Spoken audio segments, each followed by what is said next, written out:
Let's check out the extended stay located in Scottsdale, Arizona. So Scottsdale is a very expensive area, and this hotel only cost $125 per night.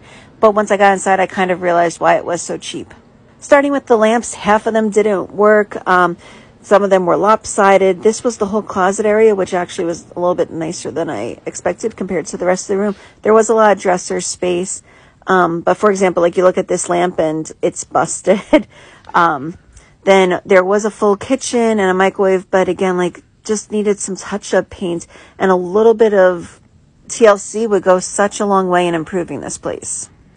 As we look at the bathroom, as I looked at the shower and the tub, like the more I looked at the tub, the more like worse it got. There was no stopper inside of it, a lot of rust as well. Same with the sink, had no stopper. I mean, I really did like this full kitchen that they had. This table space was very functional. They had so many nice components, but it needed some TLC.